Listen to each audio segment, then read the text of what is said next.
Hello everyone, and welcome to the review of the Inkee Falcon gimbal.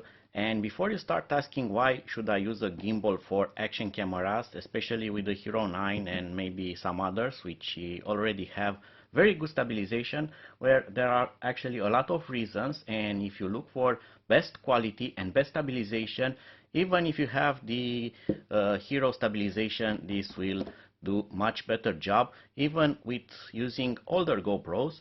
For instance, the GoPro Hero 8 will actually have some better image quality than the Hero 9 in some situations, and you are going to find that in this following review.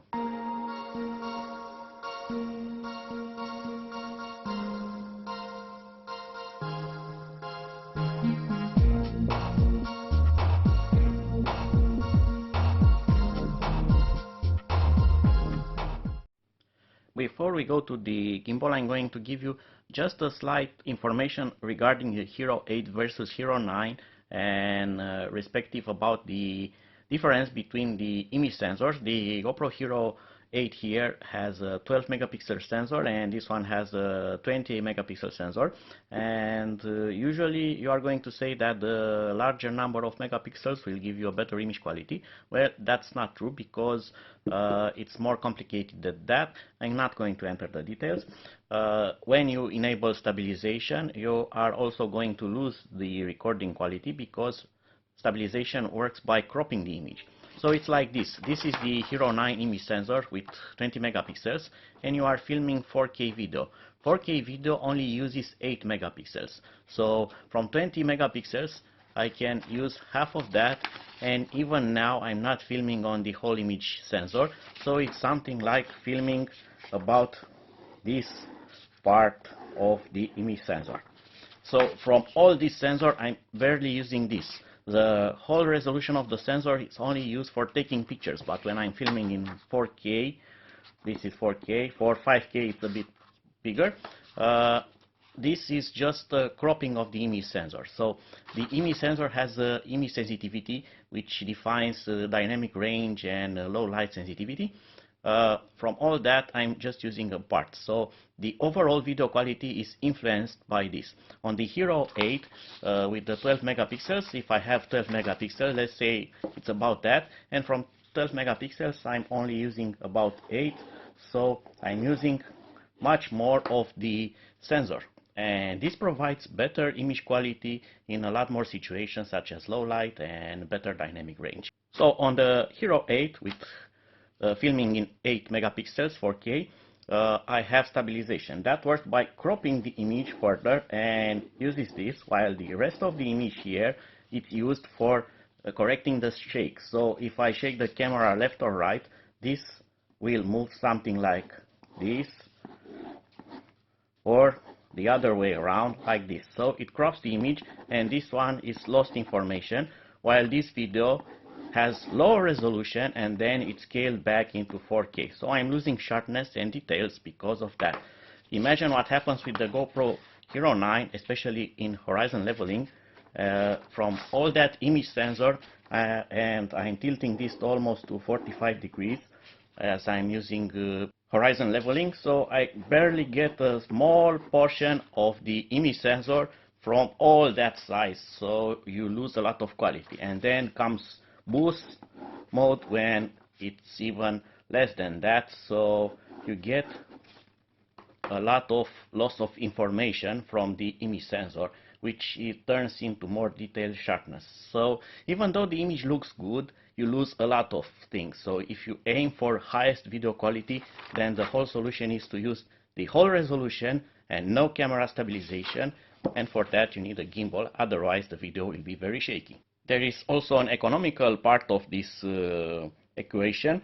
If I get the shorty, if I get the remote, and if I get the Hero 9, that's a lot of money. But if I get this gimbal with just the money I have paid for this, so these altogether are as much as this gimbal, so you get much better value. As you get a gimbal, you get a tripod, you get the stabilizer, and with all that saved money I can use my older GoPro and have better stabilization than the 9. Nonetheless, I can buy the 8 model very cheap nowadays and get the gimbal, and the gimbal also acts as a remote. So it's best option possible. So either ditch the remote and the tripod and get the 9 with this, or get this with the older GoPro and save some money. So now let's move to the gimbal. So I'm going to take it out of the box. And you get a manual with some quick instructions, and you get also a link here. They have a very good site, and on the site there you can download a full manual with a lot more instructions. So this is just a quick guide of how to set it up. And before you ask, this works with several cameras, but with the GoPro you get the remote compatibility. So you can not only turn on or off the recording, but you can also switch working modes, and that's great. So in the box you are going to get the tripod, as I was saying, and this is very sturdy because it has a very wide base. It will not tumble on the sides. Then you get the gimbal itself, which looks like this, and that's pretty compact. And last but not least, you get the accessory bag here, and here we should have the charging cable and something else. Let's see what we have here. So we have a GoPro mounting screw, we have 2 hex keys, and another screw here. So the gimbal will fix the camera pretty quick. If you have Hero 8 or Hero 9, you don't need anything else. You can use the fingers here, and this goes like that. And with the screw here, you have installed the camera on the gimbal.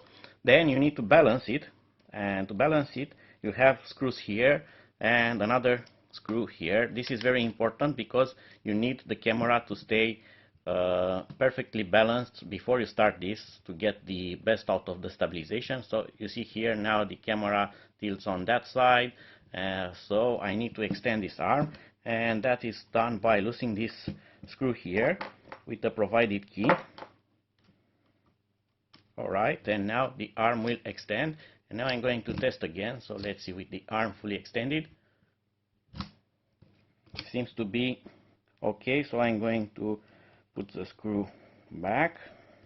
Alright, so it's now in stabilized position. And now let's see on this part here. So this one kind of seems to be okay, but wants to tilt down a bit. So I'm going to lift this up. Now I'm going to loosen up the screws here a bit and move this a bit upward, and then put the screws back. And let's see now.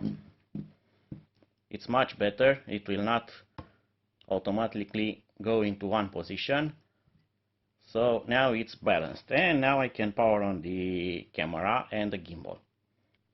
If you want to have a more compact and better looking setup and don't want to use this type of screw, and you don't want to remove the camera fast from the gimbal, you can use this provided screw with the key there, and that will give it a more sleek view with that fitted there. And it also changes the balance of the camera, so it might help you adjust with other type of cameras. This also works with Insta models and all types of Chinese action cameras such as Hawkeye Firefly, SJ Cam, so works with all of that. And here is with the Hero 9, which is much more heavier, and now it needs to be balanced again from this screw, and you need to lower the center of gravity a bit. So let's see now. The adjustment, as you can see, is done very quick and it's very easy, and looks to have perfect balance now on both of the axes. The interesting part here is that this gimbal can rotate fully 360 degrees without any kind of limitation, and this brings other good things and facilities with this. So I'm going to power this on, and to do that you are going to hold the power button for about 2 seconds, and it's now on, and you are going to see magic happen here. And that is the GoPro Hero 9 has started to work when I have started the gimbal.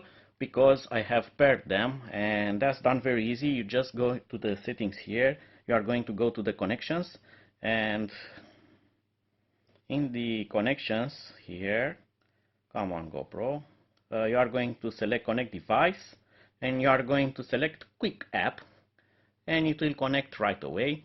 When the gimbal is powered on, they are going to connect and it's working. And now I'm going to talk about the working modes and features of the gimbal. So you have several working modes here. This is the follow mode, so regardless of where I point the GoPro, so I'm going to select something that I want to see. So for instance, this corner here. Regardless of how I move the camera, the gimbal, this will follow that and it will not go into any kind of other direction. Then you have the horizon leveling mode. So this works like the horizon leveling on the Hero 9. So it will not stabilize tilt and it will not stabilize roll, but it will stabilize the horizon axis. Then you have the FPV mode, so this is a kind of stabilization that you get on the Hero 8, the hyper smooth, but this will not crop the image because the camera will film in full resolution. So regardless of where I want to point it, there is going to be a delay that stabilizes the shakes, so the image will not be shaky, and then the camera will follow that direction and I can film any kind of subject, and I can tilt it up, tilt it down, even roll it left, right, and that's not going to be locked in position, but will follow that with, of course, added smoothness. And then you have this mode here, the FL. This is actually when you hold the gimbal that way and you either double press this or go to pressing that once. It will enable only if the gimbal is in horizon position, and now I can film in vertical mode.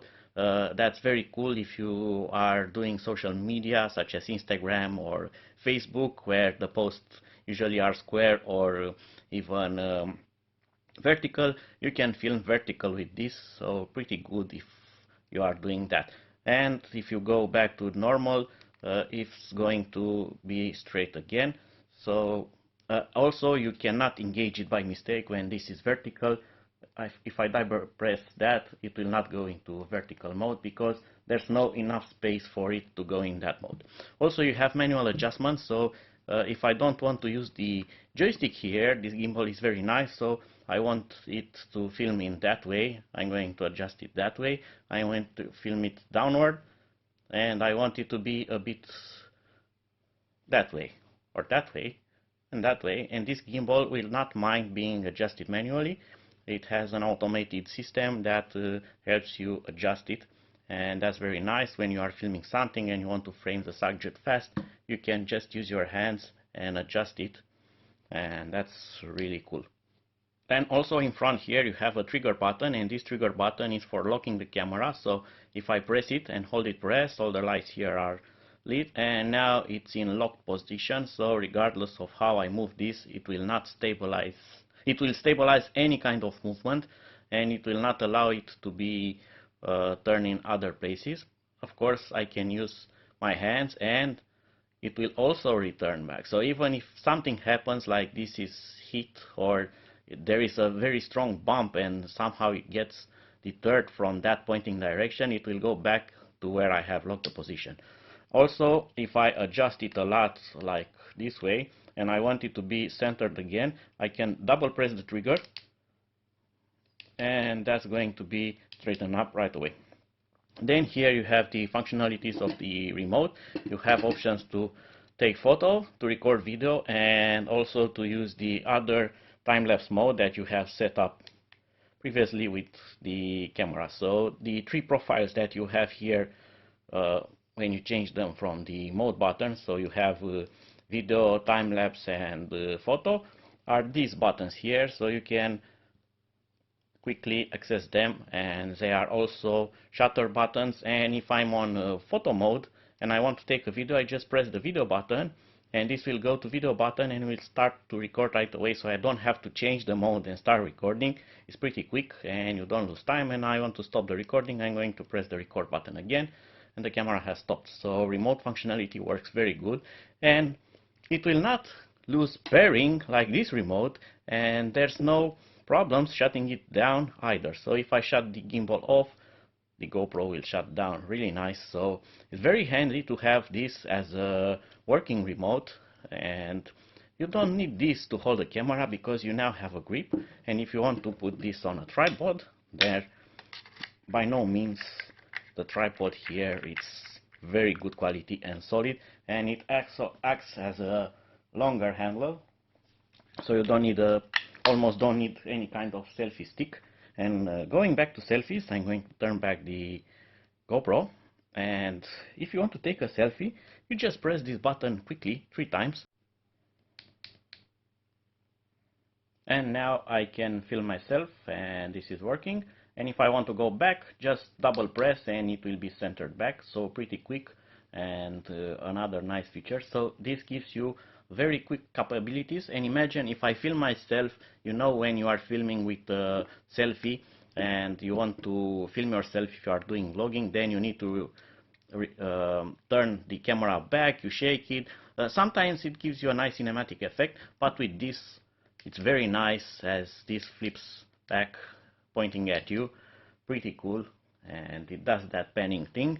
Also, you can pan this from the button 360 degrees, and you can film that way. Pretty cool. Nonetheless, there is one feature missing from this, but it could come as a later option. This doesn't have, sadly, a mode to film panel lapses, so you need to manually adjust the camera, so you are going to rotate it manually if you want to film manually, but it's kind of complicated to coordinate to rotate this so slow to make a panel lapse. It does go very slow manually, but that's too fast for doing panel lapses. Maybe in the future we are going to get something like that.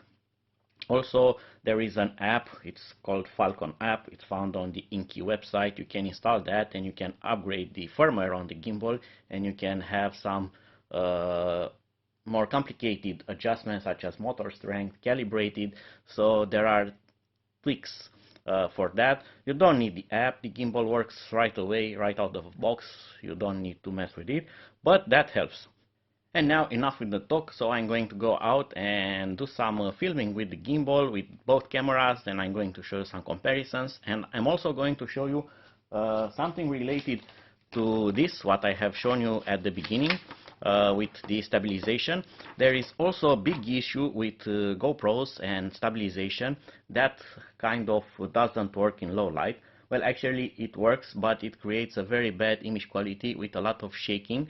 That is because when the GoPro clips the image to stabilize it, so you have the image sensor, and I want to crop one frame as here, and then the other frame needs to move here because of the camera shake.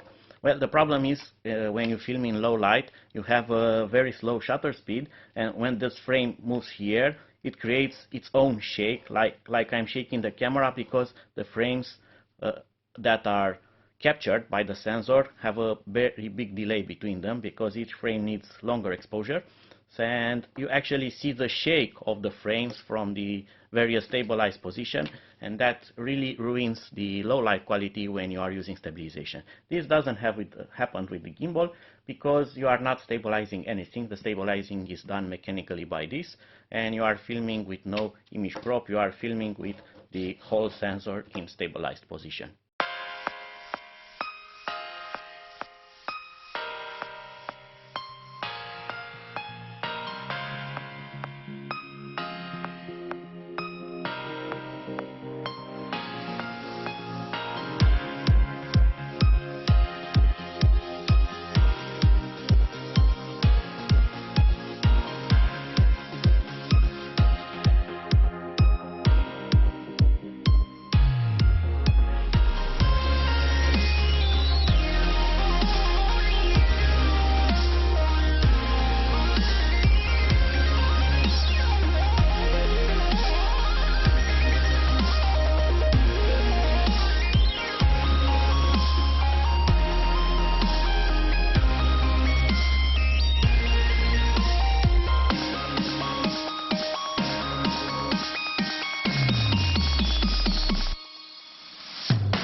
And now you've seen how this works and how good it works. It gives you the stabilized effect. It's very good, and you don't get that some kind of very floaty image that you get it from the GoPro stabilizing when you use hyper mode, especially on the highest level on the boost mode. It's like something it's unnatural because there is kind of no natural movement. It's like floating on air, but with some tilts and weird movements.